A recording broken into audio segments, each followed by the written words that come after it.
개동교회 예배를 드리시는 모든 성도님들을 그리스도의 사랑으로 환영합니다. 이제 곧 예배가 시작됩니다. 핸드폰 전원은 꺼주시거나 진동 모드로 전환해 주시고, 온라인으로 예배드리는 성도님들께서는 경건한 예배가 될 수 있도록 바른 자세와 복장을 갖추어 주시기 바랍니다. 예배를 드리시는 모든 곳마다 하나님의 은혜가 가득하기를 축복합니다. 감사합니다.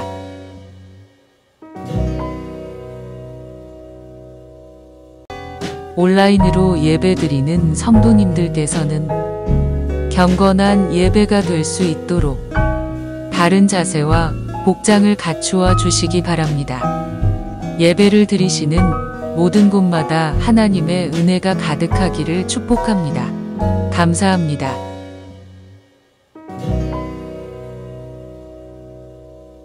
할렐루야. 오늘 이 새벽에도 예배드리기 위해 온라인으로 함께 하신 모든 성도님들을 그리스도의 사랑으로 환영합니다. 우리 다같이 신앙 고백하심으로 하나님께 새벽 예배 올려드리겠습니다. 전능하사 천지를 만드신 하나님 아버지를 내가 믿사오며 그 외아들 우리 주 예수 그리스도를 믿사오니 이는 성령으로 잉태하사 동정녀 마리아에게 나시고 본디오 빌라도에게 고난을 받으사 십자가에 못 박혀 죽으시고 장사한 지 사흘 만에 죽은 자 가운데서 다시 살아나시며 하늘에 오르사 전능하신 하나님 우편에 앉아 계시다가 저리로서 산자와 죽은 자를 심판하러 오시리라. 성령을 믿사오며 거룩한 공예와 성도가 서로 교통하는 것과 죄를 사하여 주시는 것과 몸이 다시 사는 것과 영원히 사는 것을 믿사옵나이다. 아멘. 찬송가 401장 함께 찬양 부르시겠습니다. 주의 곁에 있을 때 마음이 든든하오니 주여 내가 살 동안 인도하여 주소서. 주여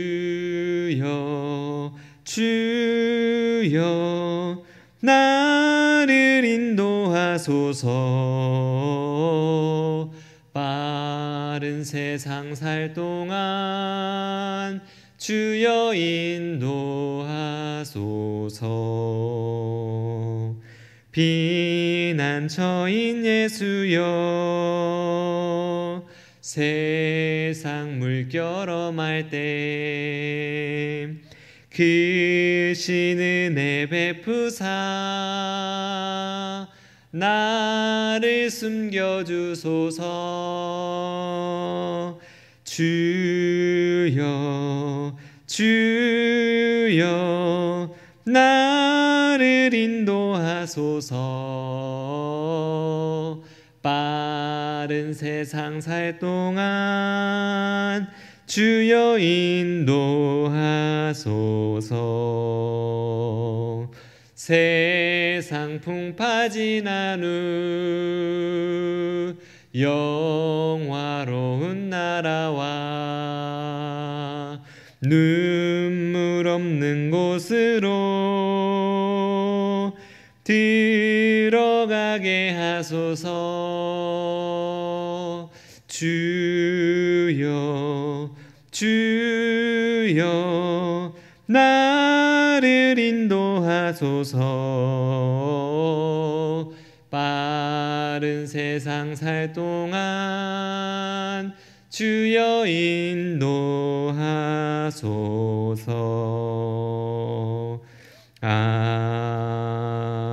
아멘. 우리 잠시 기도하시겠습니다. 사랑과 은혜가 많으신 하나님, 오늘도 이 새벽에 우리를 깨워주시고 인도하여 주셔서 함께 주님께 나와 예배드릴 수 있도록 인도해 주신 하나님 은혜에 감사함을 드립니다.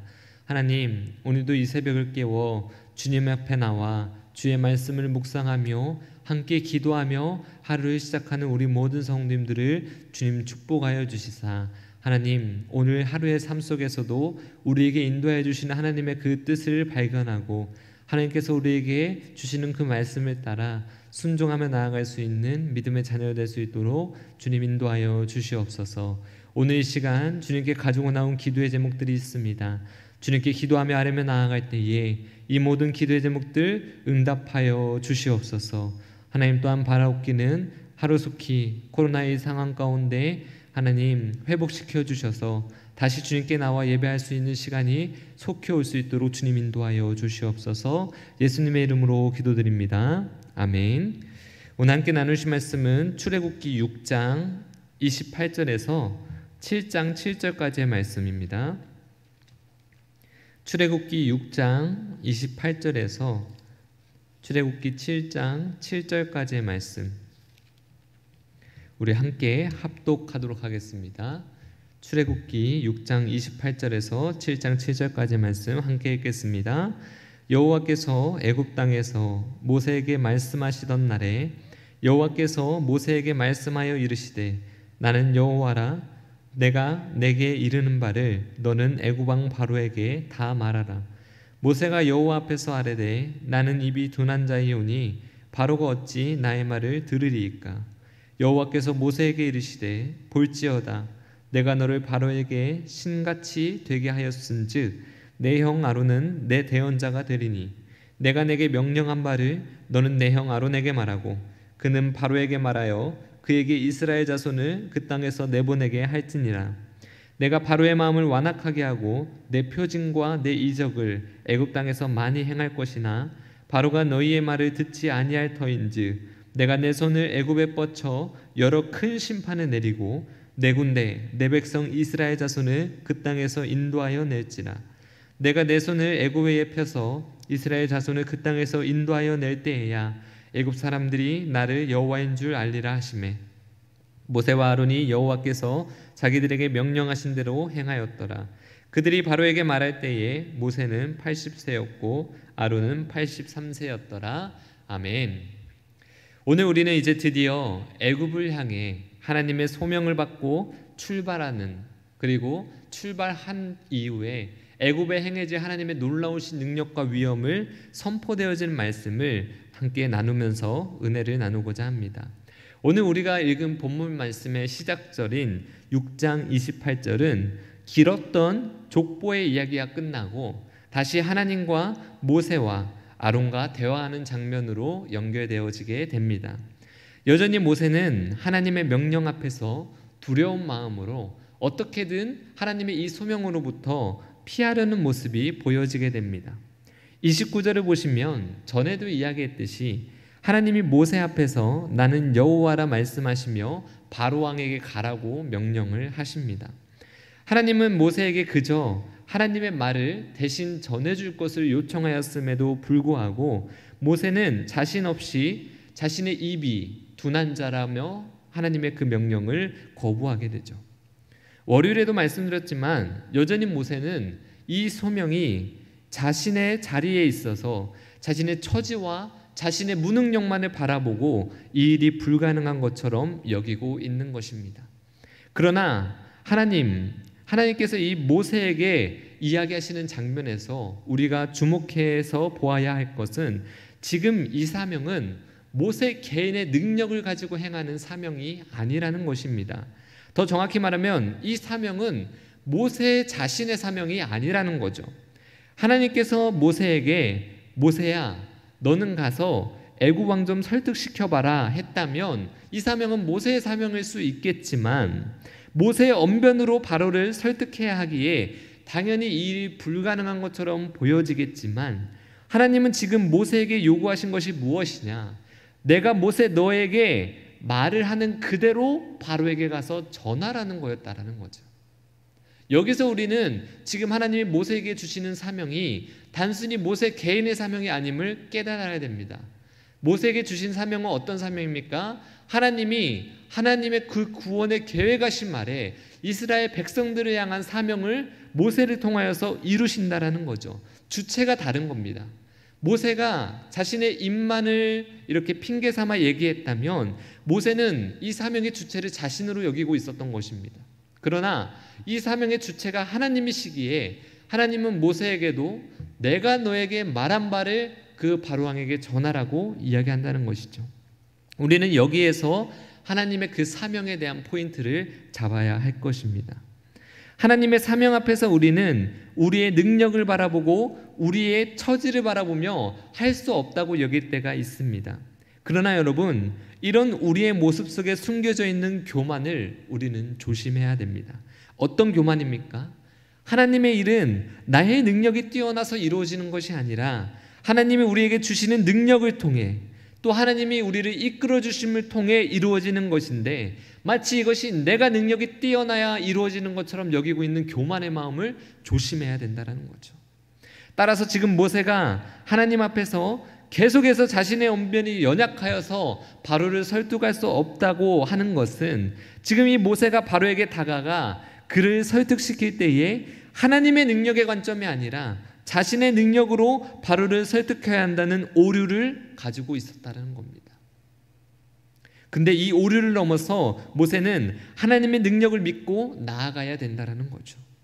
하나님은 이에 모세에게 두 가지의 조치를 내려주십니다. 우선은 모세와 아론에게 대하여, 그리고 그 다음은 모세와 바로왕에 대하여 이렇게 조치를 내려주시는데요. 먼저 모세와 아론에게 대하여 내린 조치는 아론이 모세의 대언자가 되어서 바로왕에게 하나님의 말을 전하겠다라는 것입니다. 사실 이것도 아론이 언변이 뛰어나서 이런 조치를 주신 것이 아닙니다. 7장 2절 말씀을 보면 하나님은 아론 스스로에게 그 아론의 말을 바로에게 전할 것을 이야기하지 않습니다. 하나님께서 먼저 모세에게 명령을 내릴 것이고, 모세가 이 명령을 아론에게 전하면 아론이 이 말씀을 바로에게 전한다라는 거죠. 결국 아론이 전하는 말도 누구의 말입니까? 하나님의 말씀을 대언한다라는 것입니다. 하나님은 언어의 설득력과 지혜에 대하여 새로운 지침을 주신 것입니다. 오늘 본문은 진정한 지혜가 누구인지 우리에게 다시 한번 성찰하게 해줍니다. 진정한 지혜가 누구로부터 오는지를 발견하게 해줍니다. 지혜란 하나님의 역사의 계획 안에서 하나님의 능력을 통해 이루어진다는 것을 말이죠. 따라서 지혜는 오직 하나님의 은혜와 선물로 우리에게 하나님이 선물로 주시는 것입니다. 하나님의 의지와 무관한 지혜란 있을 수 없는 것이죠. 때문에 하나님이 먼저 모세에게 그의 뜻을 계시하고, 또 모세는 아론에게 하나님으로부터 전달받은 뜻을 계시하고, 아론은 또 모세로부터 전달받은 하나님의 이야기를 바로에게 대언해주면 된다는 것입니다. 모세가 염려했던 인간적인 한계는 결국 하나님의 능력 안에서 해결되어지게 된 것입니다. 하나님은 모세가 염려하던 언변의 문제만을 해결해 주시지 않고 또 다른 조치를 내려주십니다. 하나님은 모세를 이방인의 왕 바로에 대하여 신과 같은 존재로 세워주신다라는 후속의 조치를 내려주십니다. 바로는 하나님의 구속 역사를 저지하려는 저항 세력이며, 모세는 하나님의 그 구속 사업을 수행함에 있어서 하나님의 구속의 은혜 가운데 대행자로 나타나게 됩니다. 그리하여 하나님은 진정한 대령자인, 진정한 하나님의 대행자인 모세를 이방인의 왕 바로에게 대하여 신과 같은 존재로 높여주시겠다라는 거죠. 이것도 마찬가지입니다. 모세가 뛰어나서 모세를 신과 같은 존재로 높여주는 게 아니에요. 모세 위에서 역사하신 하나님이 뛰어나심을 보여주기 위해 모세를 신과 같이 능력을 높여주시겠다라는 것입니다. 진정한 지혜와 능력은 질그릇과 같이 상하기 쉬운 인간이 육체에서 나오는 것이 아니라 하나님의 은혜의 선물로 주어지는 것입니다. 모세는 이런 비밀을 비로소 깨닫게 되었으나 이방인은 이런 비밀을 알 리가 없죠. 하나님은 바로의 태도와 하나님의 심판의 목적을 모세에게 먼저 알려주셨습니다. 그런데 본문에서 심판의 계획과 목적이 중복적으로 표현되고 있습니다. 먼저 7장 3절 말씀을 다시 한번 볼까요? 7장 3절 말씀 한번 읽어보겠습니다. 시작. 내가 바로의 마음을 완악하게 하여 내 표징과 내 이적을 애굽 땅에서 많이 행할 것이나. 바로의 태도와는 상관없이 하나님께서는 바로의 마음을 완악하게 하여 그를 심판하시겠다고 선언하십니다. 그리고 출애굽기 7장 4절에서 바로의 태도와 하나님의 심판의 계획에 대해서 다시 한번 서술해 주십니다. 결국 심판의 동기는 바로의 완악한 태도였기 때문입니다. 그리고 하나님이 그를 심판하시기 위해 재앙을 내리실 거라는 거죠. 그리고 이런 심판의 목적도 분명하게 얘기했습니다. 그 목적이 무엇입니까? 4절에서 5절 말씀입니다. 7장 4절에서 5절 말씀 읽어보겠습니다. 시작. 바로가 너희의 말을 듣지 아니할 터인즉 내가 내 손을 애굽에 뻗쳐 여러 큰 심판을 내리고 내 군대 내 백성 이스라엘 자손을 그 땅에서 인도하여 낼지라. 내가 내 손으로 애굽 위에 펴서 이스라엘 자손을 그 땅에서 인도하여 낼 때에야 애굽 사람이 나를 여호와인 줄 알리라 하시매.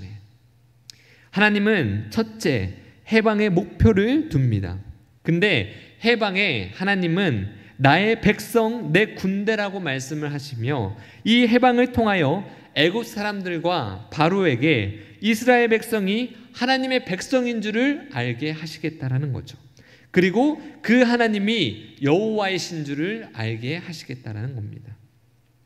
하나님은 이방 민족을 백성의 죄를 진노의 막대기로 이용하며 그의 역사적인 소임이 끝난 후에는 이방 민족의 포악한 죄를 반드시 벌하십니다. 애굽 왕 바로는 자신의 소임이 깨닫지 못하고 불의한 억압자로 이스라엘 백성들을 억압하였을 뿐만 아니라 그들을 노예로 삼아 강제 노역을 시켰습니다. 그들에게 있었던 하나님의 은혜를 잊어버린 거죠. 요셉을 통하여서 7년의 흉년을 미리 예측하였고 7년의 흉년을 미리 예측하여서 애굽이 살아남았음에도 불구하고 그런 하나님의 능력을 잊어버리고 이 이스라엘 백성들을 강제로 징역한 죄, 이 죄를 이제 바로와 애굽은 받게 된다는 거죠. 애굽 사람들은 세계의 주인이신 여호와 하나님을 알지 못했을 뿐만 아니라 그의 뜻을 전하는 모세와 아론의 말을 듣지 않았습니다. 따라서 하나님은 이제 그들을 벌하시기로 결정하신 거죠. 불의한 억압자는 역사의 주인이 하나님이심을 알지 못합니다. 여호와 하나님은 애굽 사람들을 심판하여 그들로 하여금 결국 이 땅에 살아있는 신, 위대한 신은 오직 여호와 하나님밖에 없음을 이제 알려주실 겁니다. 자신의 힘만 믿고 경거망동하였던 바로는 결국 더 큰 힘에 의해 몰락하게 됩니다. 하나님은 그가 진정한 하나님이시며 온 세계의 주인이라는 것을 출애굽 사건을 통해서 보여주고 싶으신 겁니다. 뿐만 아니라 강력한 바로보다도 더 위대한다는 것을 보여주시기로 결정하는 장면이 바로 오늘 본문의 말씀이라고 할 수 있습니다. 말씀을 정리하겠습니다. 오늘 우리는 바로와 모세와의 대결 구도 속에서 모세와 아론은 그저 하나님의 대언자일 뿐임을 살펴보았습니다. 또한 바로도 하나님의 손안에 있어 하나님께서 그를 완악하게 하심으로 그가 형벌을 받게 될 것임을 살펴보았습니다. 오늘 본문이 우리에게 시사해주는 바는 분명합니다. 오늘날 우리들도 바로처럼 완악하여져서 하나님의 능력을 인정하지 못하고 하나님의 존재를 부인하며 자신의 최고라며 떵떵거리며 살아가고 있는 사람들이 얼마나 많이 있습니까? 그런데 여러분 기억해야 됩니다. 그렇게 자신의 힘만을 믿고 자신의 능력만을 의지한 자는 결국 심판을 피하지 못하게 된다는 것입니다. 이런 사람들 사이에서 우리 믿는 자들은 연약한 자처럼 보이고 무능력하고 모세처럼 어눌한 자처럼 여겨질지도 모르겠습니다. 허나 우리 뒤에서 예수를 주라 시인하는 모든 백성들의 아버지이신 여호와 하나님이 계시다는 사실을 오늘 시간 깨달았으면 좋겠습니다. 그리고 주인이신 주님 안에서 우리를 통해 이루어질 하나님의 일들이 무엇인지를 분별해 나가며 말씀 안에서 하나님의 뜻을 이루어 살아가는 것이 우리의 소명임을 기억하시기 바랍니다. 세대를 본받지 말고 하나님의 기뻐하시고 온전한 뜻이 무엇인지를 분별하여 모세와 아론처럼 불법이 성하고 하나님을 부인하는 이 세상 속에서 담담히 하나님의 살아계심을 증거하는 저 여러분들의 삶이 되시기를 주님의 이름으로 축복드립니다. 기도하시겠습니다. 하나님 감사합니다. 세상은 지금도 자신들의 능력이 뛰어나서 이 세상을 개척하고 살아가고 있다고 여기는 세상입니다. 하나님, 이런 세상 중에 오늘 우리에게 말씀을 통하여서 이 역사의 주관자가 하나님이심을 밝혀주시니 감사합니다. 하나님, 오늘 이 말씀을 묵상하는 우리 모든 성도님들, 이 세상의 주인이 우리 하나님이심을 기억하며 우리가 하나님의 자녀로서 이 세상을 살아갈 때에 하나님의 능력을 의지하며 그의 나라의 일들을 이뤄가는 것이 하나님의 기뻐하시고 온전한 뜻인 줄을 기억하며 나아가는 우리가 되게 하여 주시옵소서. 예수님의 이름으로 기도드립니다. 아멘. 하늘에 계신 우리 아버지여, 이름이 거룩히 여김을 받으시오며 나라가 임하시오며 뜻이 하늘에서 이루어진 것 같이 땅에서도 이루어지이다. 오늘 우리에게 일용할 양식을 주시옵고 우리가 우리에게 죄 지은 자를 사하여 준 것 같이 우리 죄를 사하여 주시옵고 우리를 시험에 들게 하지 마시옵고 다만 악에서 구하시옵소서. 대개 나라와 권세와 영광이 아버지께 영원히 있사옵나이다. 아멘.